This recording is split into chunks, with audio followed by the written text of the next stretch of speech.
ọṣẹ àṣírí bíbò tó máa ń bo àṣírí èèyàn lójoojúmọ́ tó jẹ́ pé àsìkò tá a bá ń lò owó ò ní dé lọ́wọ́ wa, àṣírí wa mọ̀ bò dáadáa.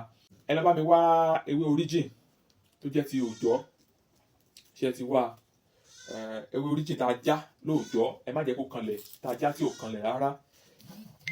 Ẹ jẹ́ kí a wá, ẹ jẹ́ ká kó sínú odó, ẹ jẹ́ ká kó sínú odó, ẹ jẹ́ ká gún òun nìkan, ẹ jẹ́ ká gún kó kúnná dáadáa.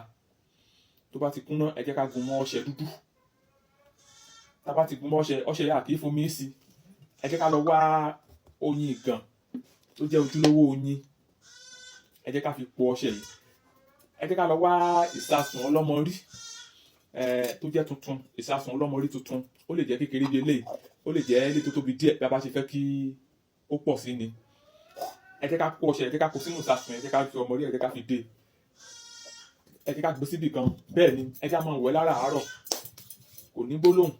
Tó bá wẹ̀ o lè ṣàdúrà sí, bó bá ṣàdúrà sí náà dédé. Ìwọ kan wọn bá mi bọ ẹṣẹ láràárọ̀ kó wá fún mi lábọ̀ lórí ẹ̀, àdúrà wa gbà. Ẹ jẹ́ ká lọ gbìyànjú ẹ̀ wò, tested confirm tó ju owó ẹ̀ lọ ni.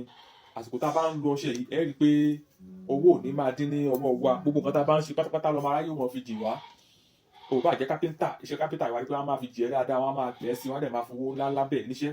O bá jẹ́ furniture, o bá jẹ́ hairdresser, o bá jẹ́ barbing salon, o bá jẹ́ ọjà ló ń tà, nídìí ọjà tó ń tà yẹn tó bá ti bẹ̀rẹ̀ sí í wẹ ọṣẹ yìí, wà á rí pé owó ńláńlá lọ́mọ aráyé fún wa máa bèrè ẹ́, wọ́n máa fi ṣe nǹkan tó ń ṣe, wọ́n máa fi jì ẹ́, owó ńláńlá wọ́n máa fi bèrè ẹ́ nídìí ẹ̀.